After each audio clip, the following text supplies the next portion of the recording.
The wife that wants to travel to another Twitch, Damon. Go ahead. country without her husband or to a nightclub with her friend is actually already single. He just doesn't know it yet. Do you have a response to this? Yeah, I'm never leaving my husband, so. Okay. And can we add some context? Like, we've been best friends for years. I introduced her to her husband, so I know him very well.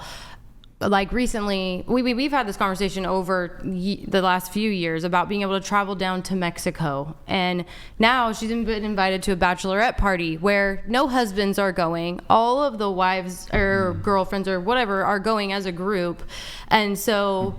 should she not be trusted to be cautious and to be careful and to still be allowed to go and enjoy that? I'm not letting my girlfriend or wife going to a bachelorette party. So would you go and like hang out nearby? No, she's just not. She's not going. So then if you were invited, would you go? Here, let me paint it like this. That was what I was getting You can go.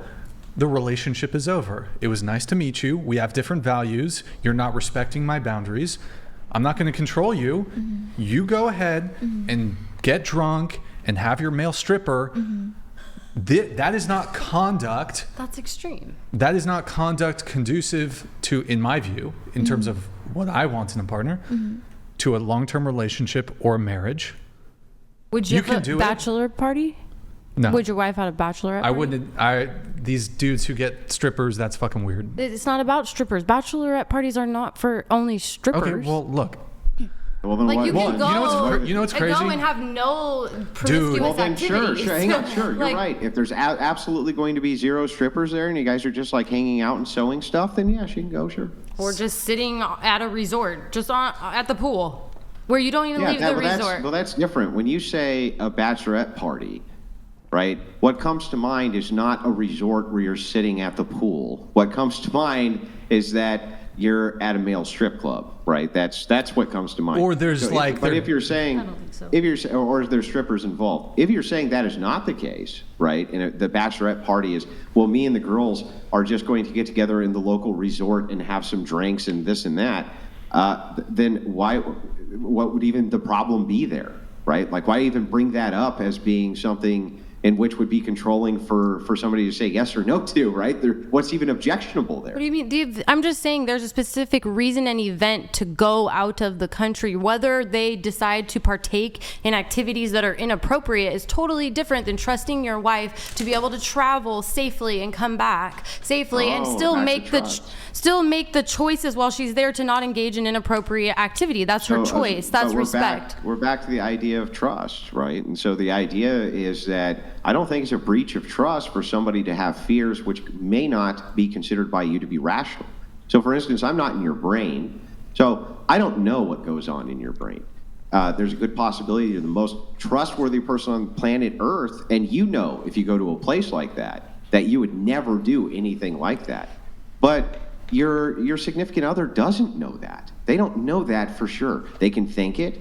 They can 100% put as much faith in it as they possibly can, but they could still have an irrational fear there, or even in this case, even a legitimate fear.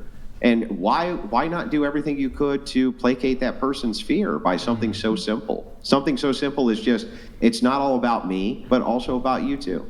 And if it's all about us and not just me, then if this really bothers you that much, I don't want your brain tortured. I don't want your mind tortured. I don't want you hurting. So I'm going to stay here with you instead. That seems like a great compromise. But didn't you say that it was revenge? Well, hang on, respond real quick.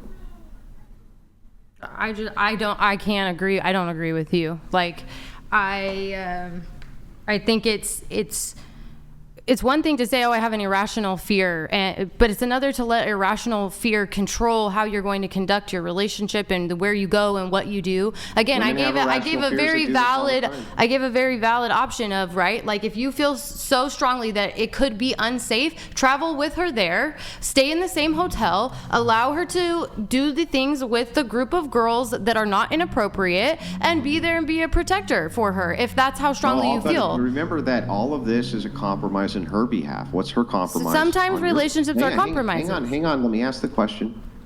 What's the compromise on his behalf? What is she compromising for him in this situation? She's not the one restricting him. Yeah. Let her answer the question. We don't need the sisterhood things. What do you mean? At this point, feel like- nothing.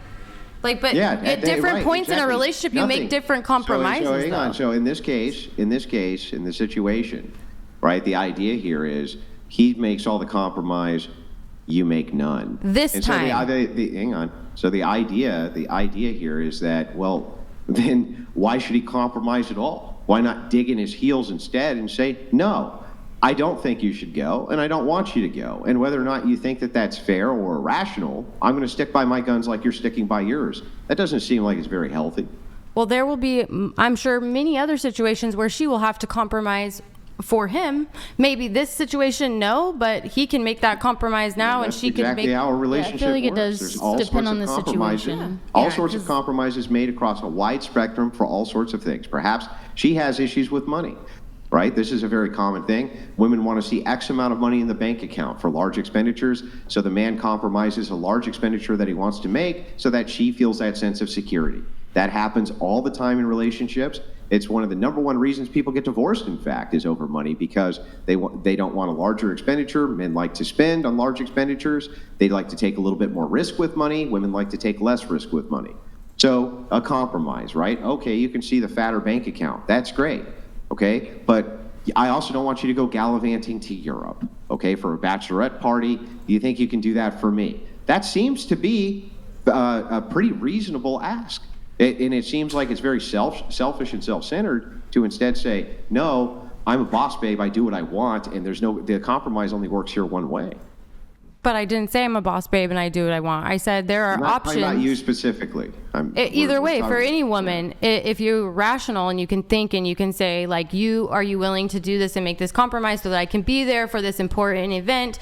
And then obviously prior and later on down the road, I will make compromises for you as well. That's just how relationships work. Yeah, but you're not going to compromise on the thing that he wants now, right? This is like, in this case, he does all the compromise, you do none, right? Why would this be a deal breaker? Would this be a deal breaker to compromise on this and say? I mean, I think the compromise would be him attending the bachelorette and being on property while I'm participating in this process, and that is something that we have discussed. So, I can understand. I even feel like I've said this with my partner, that I feel like, his reservations are coming from a place of fear. So I'm glad that you brought that up, because I think you articulated it well. The compromise for me would be him going with me and traveling to the place that we're going for the bachelorette, and then kind of checking in and out while we do the girls only kind of stuff. Well, why? Well, wait. I mean, that doesn't assuage the fear. Why? So. Well, if he's with me, then that does assuage the fear. No. If he's checking out while you're doing the girls' portion of it, right? That defeats the entire purpose of what creates the fear to begin with. Can you expand on that? What's that? Yeah, if you said he checks out while you do whatever the girls' portion is, right?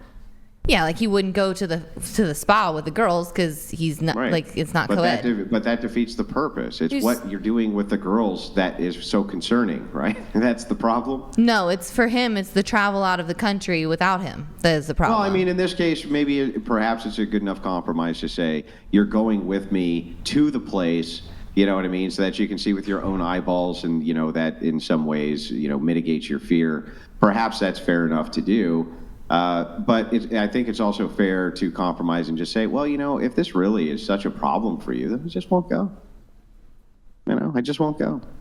If it really is something that's going to torture your brain, it's going to torture your mind, well, even if I don't think it's rational necessarily, I know that you remember that I do all sorts of things that are irrational all the time and have all sorts of fears which are irrational all the time.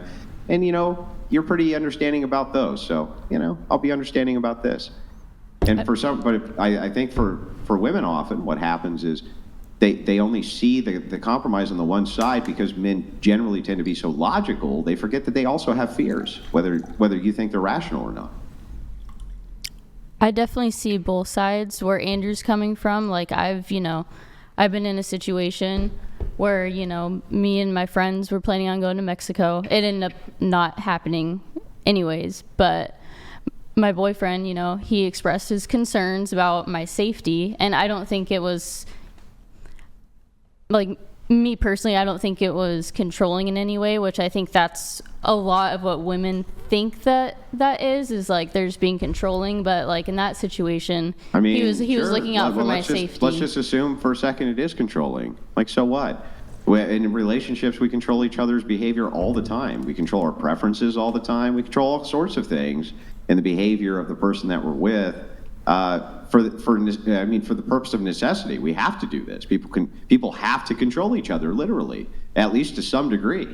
You know, otherwise you wouldn't even know what your significant other's preferences were. You know, there's always a segment of control in a relationship. I just think that that's fine. I don't see why that's a big deal exactly. Yeah. You know, I think that seems totally reasonable to me. Both sides in a relationship want to have control over different arenas for different reasons, and they have to give a give and take, right?